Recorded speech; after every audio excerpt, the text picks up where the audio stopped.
Shares of ITD Cementation jump over 8% as it secures a near 900 crore rupee project to develop a greenfield captive jetty in Odisha.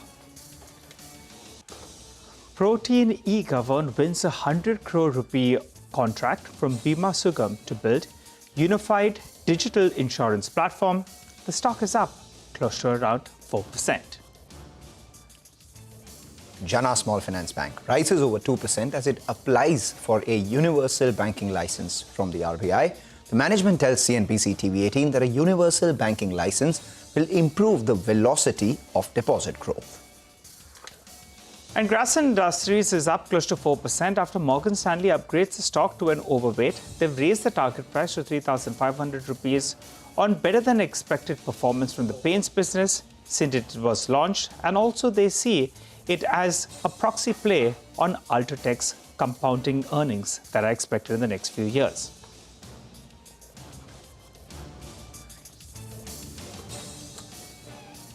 Hello and welcome to Chartbusters. We are coming to you live from the CNBC-TV18 Motilal Oswal studio. I'm Nigel, with me is Mangalam, and it seems the market's in a bit of a range, at least the headline index.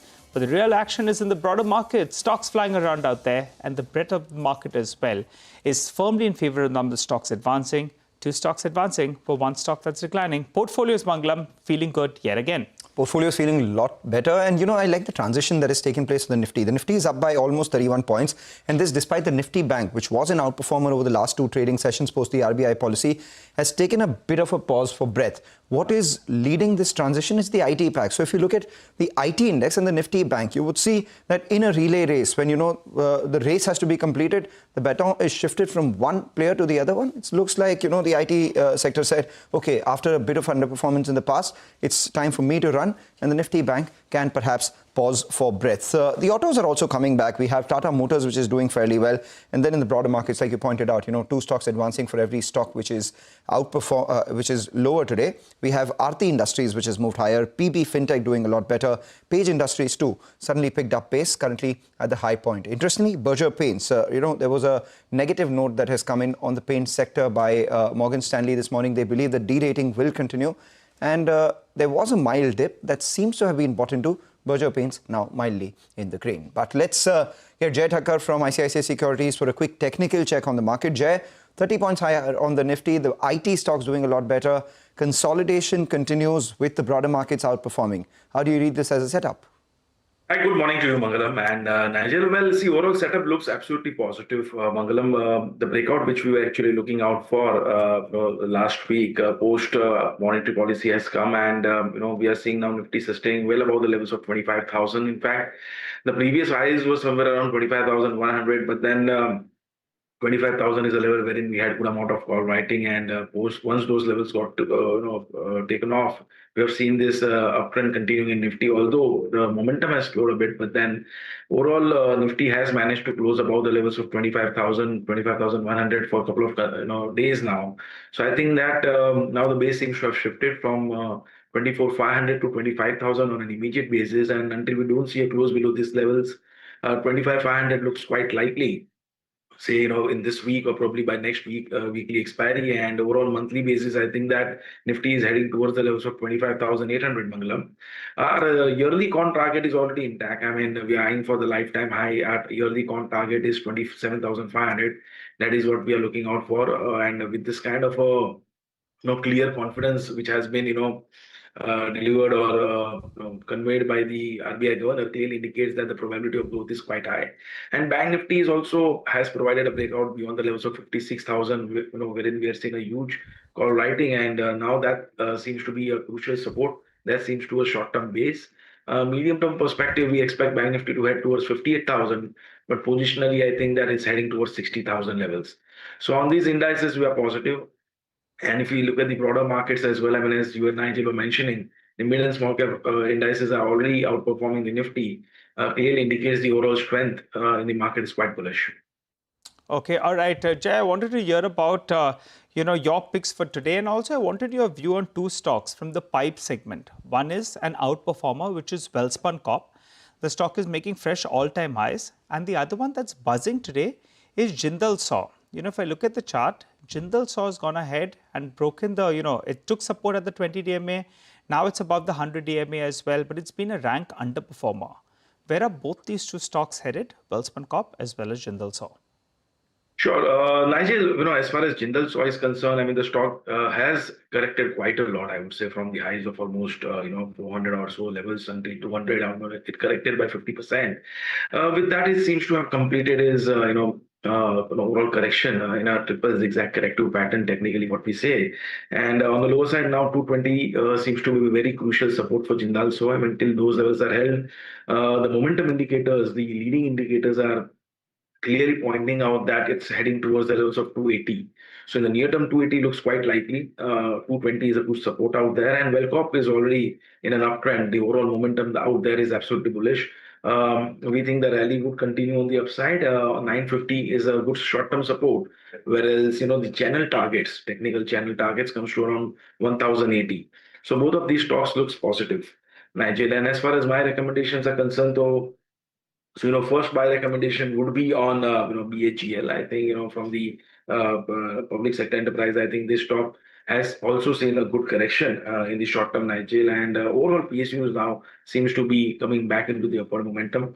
So it's trading around the levels of 260. I'm expecting this to inch towards 275 to 80. One can place a stop loss at 253 and go long out here. And second buy recommendation is on Biocon from the Pharma Pack. This stock has seen a good amount of consolidation, Nigel. 345 is where it's trading right now. I'm expecting it to head towards the levels of 365. One can place a stop loss at 335 and can go long on Biocon as well. So both of these stocks are from B letter. All right, just one quick word on Jindal SAW. 215, I think, was the important support, which is the 20 DMA. And you said the target is at around 280, right? Which is around the 200 DMA. Absolutely, yes. All right. And Welspun Corp, I missed the level on that one. Yeah, so 950 seems to be a good support, Nigel, in the short term, and 1080 is where the technical channel targets are coming to. 1080. Are you looking at Mishra Dhatu by any chance? Because you spoke about PSUs doing fairly well. This one is the other one which is suddenly spiking right now. It's up around 8.5%, and majority of the gains coming just in the last 15 or 20 minutes or so. It was up 4% through a large part of the day, but now it's spiked up around 8% on Mishra Dhatu. Have you seen that? Yes, Mangalam. I mean, this stock has been in a clear uptrend, and we have seen a very smart recovery coming in this stock. And it was consolidating within a range of 445 to 425. I mean, since a couple of trading sessions, and it has finally provided a breakout. Now on the upside, there is no major hurdle until 510 levels, Mangalam. So from year two, I think the risk reward is absolutely bullish. I mean, one can expect 10% upside, and support on the low side would be 430 now. So if you see at the risk reward, I mean, still favoring on the buy side. All right, take that point. Thank you so much, Jay, for joining in and giving us your views on a whole host of stocks and the index as well. Before we slip into a short break, a couple of other stocks. BF Utilities is the other one which has now picked some pace. So that's the one that should come for you on the screen. Up around 7.5% for that one. And Gillette, the smooth run on that one continues ever since it reported its numbers. So, the stock has done fairly well post the numbers, a clean shave coming in. They've expanded their TAM as well. And now as we speak, back above that 10,000 rupee mark for that stock. Let's get you some ideas for profit coming in from our colleagues at Money Control Pro. Today we have Varsha Bang joining in with a stock that she's tracking. Varsha. Today we are going to talk about Domes Industry, is scripting a new growth story, moving beyond its legacy stationery roots into high potential categories like hygiene, school accessories and office supply.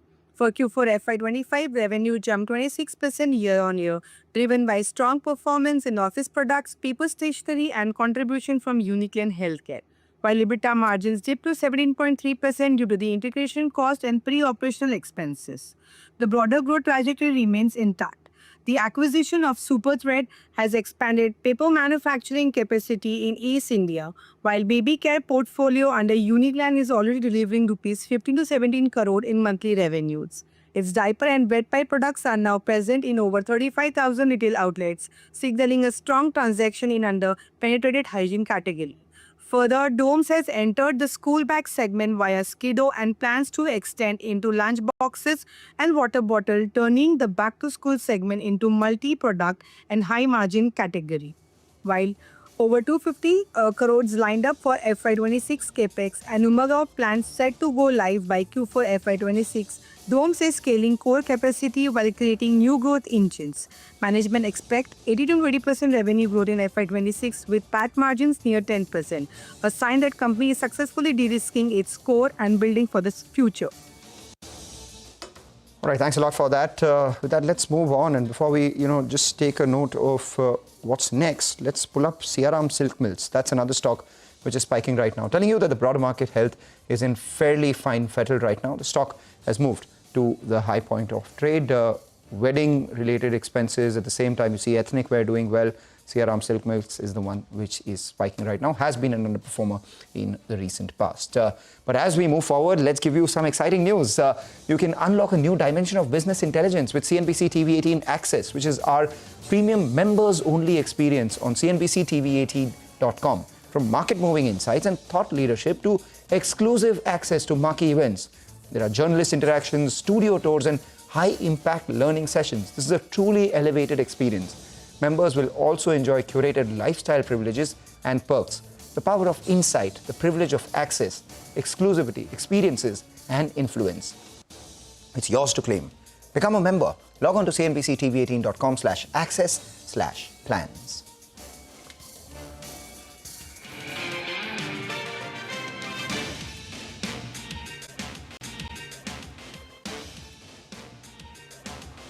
Two sectors doing fairly well today, both export facing. One, we have the metals pack, which is spiking right now. Hindalco's moved to the high point of trade. We're seeing a bunch of steel stocks do well as well. JSW Steel, for instance, on the front line and doing fairly well. And the other pack is the IT pack. Hopes of a US-China trade deal coming by, some sort of peace out there is something that the street is hoping for, and these would do well for the prospects of both export-facing companies. We have the metals and the IT index, both erstwhile underperformers. We have Page Industries, which we just pointed about a few minutes ago, has now further spiked and currently at the high point of trade once again.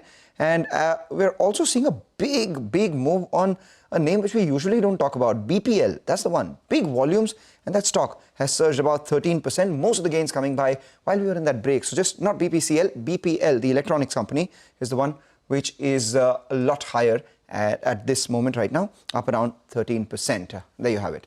But let's talk about the paint space right now. Morgan Stanley has written this morning, and they believe that de-rating is still not over in the paint space. There could obviously be a further leg of de-rating. Why is that? Because of two major reasons. One, until now, the paint industry was growing secularly and in a coordinated manner in double-digit values. So that has come off. And the second part is that they're also going into this situation where there is uncharted levels of hyper competition and lower demand. If you look at three basic things in the paint industry which have changed. One, the decorative paints along with the GDP correlation or the macro environment has come off a bit. So there are disconnected trends to the macro environment. The second part is that we're seeing a lot of competition. So sector is witnessing the entry of a large player with a fair amount of commitment in terms of investment and distribution pickup. So Birla Opus, for instance, they expect could be high single digit in market share over the next couple of years. And incumbents, instead of a coordinated double-digit value growth, are now defending their own market share gain strategies.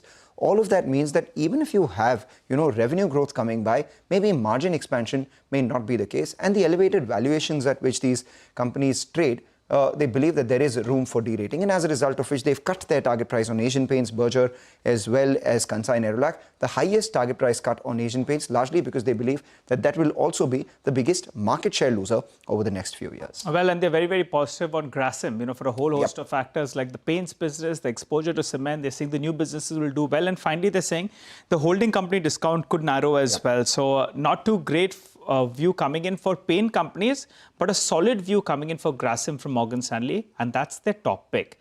That said, let's turn our attention to the IT pack. Forge remains JP Morgan's top IT pack. Rima joins us to run us through those details on that particular report. Rima? Thanks so much for that. So JP Morgan has written on Coforge today after their fireside chat with the CEO Sudhir Singh and the CFO Saurabh Goel, and post that JP Morgan says Coforge is an overweight rating for them. Target price 2080, top pick in the IT pack. Now, here are some of the key takeaways. The bottom line is they're saying the management is as bullish as ever with no signs of the macro uncertainty which is plaguing the rest of the sector.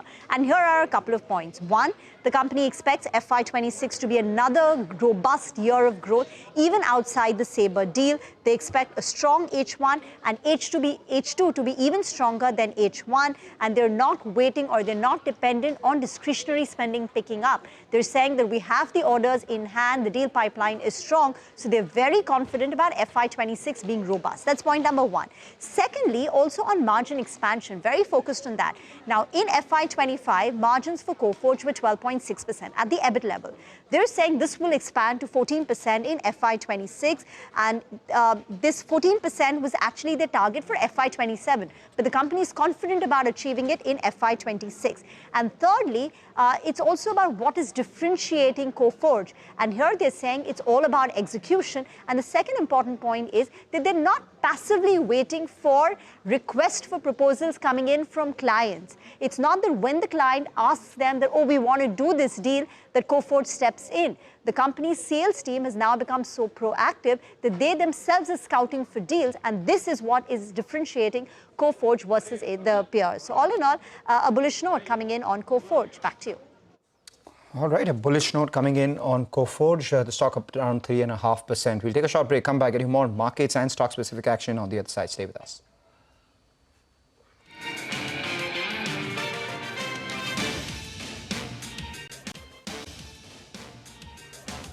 Let's get a corporate conversation going. Shireen Bhan spoke with Nestle's Managing Director Suresh Narayanan on the role of corporatization and why the Gen Z customer matters. Listen in. I think the corporation is well beyond this. Well beyond the Milton Friedman model of keeping the shareholders happy. I agree that shareholders have to be kept happy. So we can't have third-rate corporate performance and first-rate CSR and say that, look, I'm doing a great job. But I think a corporation is more than this. A corporation has three roles. It has a role of business performance and delivering whatever it's expected to do. Number two is community performance. A corporation that does not touch the community is like a human being without a heart.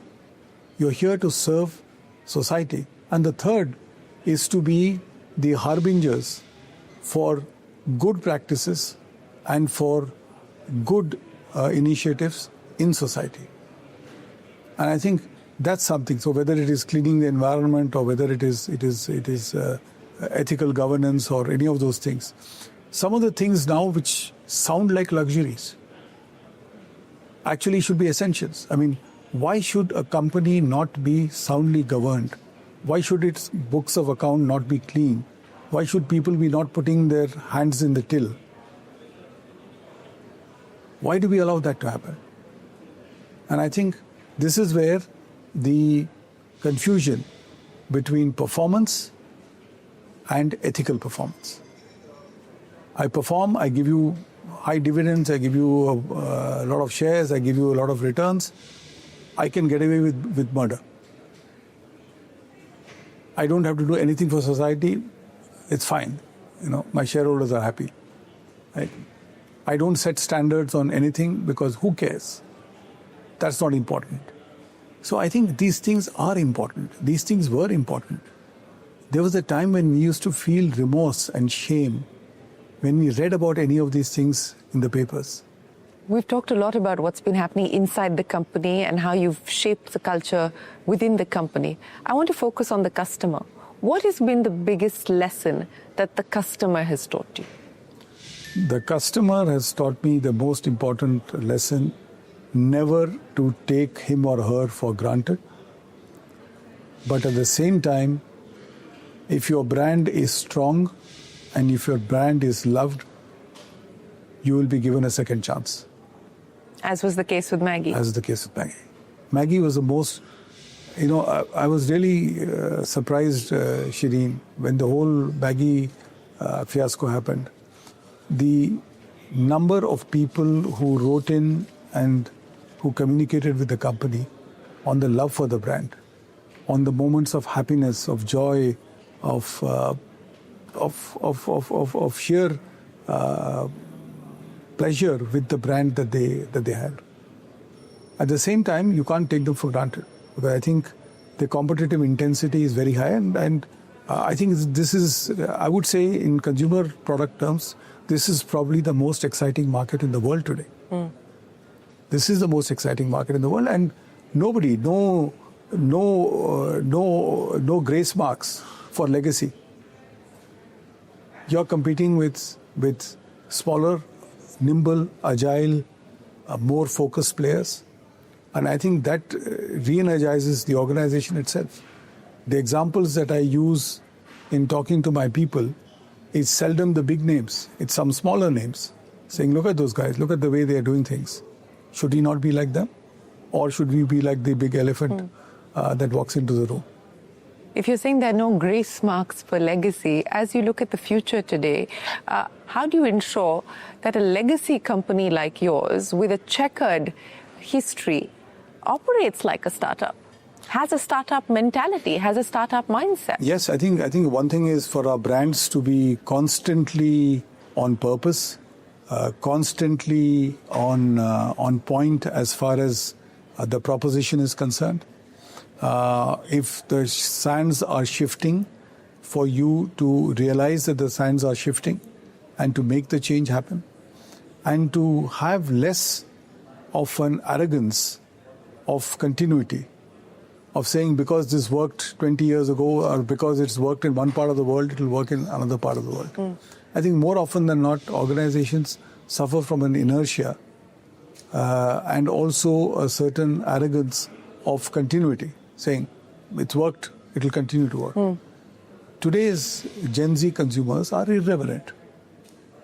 They couldn't care less for your brand if it doesn't offer them the value and the proposition that they seek. Who loses out in the bargain? It's the company that loses out. So how difficult and how different is the Gen Z customer? And what are you doing to cater to the Gen Z customer? What are you undoing about the way Nestle operates to cater to the new Gen Z customer? The Gen Z consumer, as a customer, as I see it, is got three things which are different. One is they don't come in with a reverence for any brand. Even a Maggi is for them an old brand, because it's 40 years old in this country, so that's twice their age anyway. So they won't be. So I think the irreverence to brands, the centrality of what a brand stands for is important to them. What it does for their own nutrition, what it does for their body, what it does for society. This is becoming extremely important. All right, well, on that note, though, we'll wrap up on this edition of Chartbusters with news that the Nifty has flattened out all of its gains. Broader markets continue to outperform. But we take that mandatory break, come back. Trading Hour is waiting for us on the other side.